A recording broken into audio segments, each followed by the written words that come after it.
All right, today we're going to talk about belt noises. If you've got noisy belts, it's pretty much only going to be one of four things.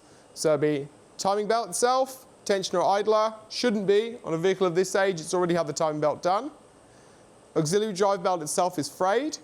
Auxiliary drive belt isn't aligned. So if you've had the belt off or the tensioner off and then it started making a noise, check the alignment of it. It's probably not quite on right. Or the most common thing, one of the tensioners, the bearing in it fails. So this one's got a little bit of noise. Thought it was a great opportunity to show you how to look at it and how to diagnose it rather than just replacing everything. Timing belt and both auxiliary drive belts is on the driver's side. You want to remove the driver's side wheel and take the arch liner off for access. Holding the arch liner on, you've got 9 T30 Torx screws. You've got one here that goes through the side sill, one there, one there, one there, one here at the front for the bumper, one there for the bumper. You've got 2 on the bumper under tray, and then you'll have 1 for the main under tray under there.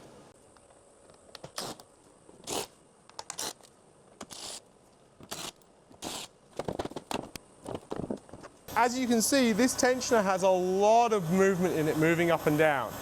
That's normally caused by the bearing itself has failed, but we can confirm that by feeling it, and I can feel the vibration in that, or we can listen to it as well.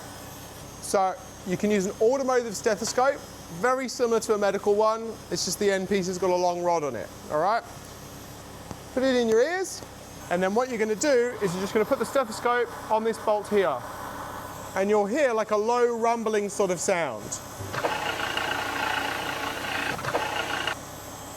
Now, we sell automotive stethoscopes. You can get them at pretty much any parts store, any tool store. Costs you about $30, $40, right? If you don't have one and you're in a bit of a pickle, you could also use a screwdriver. So, similar thing, you're going to put this on the end of the bolt, you're going to put the handle of the screwdriver by your ear, and you'll be able to hear it because it will transfer the noise.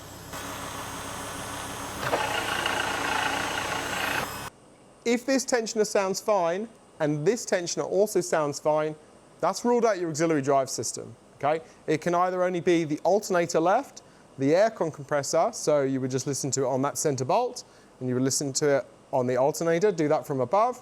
If that all sounds fine, then whip your timing covers off, and you want to do the same listening test to your timing belt tensioner and your timing belt idler. We know that it's this tensioner because we've heard it, we've seen it jumping around, so we're just going to whip it off. So you're going to put a T50 in there, making sure that you tap it all the way in home with a small hammer. Take the tension off the belt, whip this 13mm bolt out, and the tensioner will just come straight out. Okay, now with the auxiliary drive tensioners, with either of them, you get 2 types. You get 2 pins and 1 pin. If you've got a 1-pin setup and you buy a 2-pin, it doesn't matter.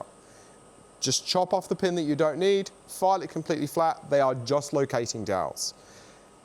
If you feel the old one, this actually feels not too bad in my hands, but I could hear it, so I know that the bearing itself has failed. It actually spins a lot quicker and further than the new one. So that's why just feeling alone isn't a good way to diagnose it. You should always listen to them. So slot it into its home, lining up your 2 pins, or 1 pin if you've only got 1 pin. Pop your 13mm bolt in. And you want to torque it to 45 Newton meters. Tap your T50 in. Then you want to slip your belt on the AC compressor first, let it hang.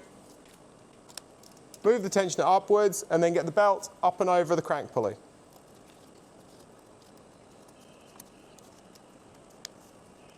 Refit your arch liner, all done.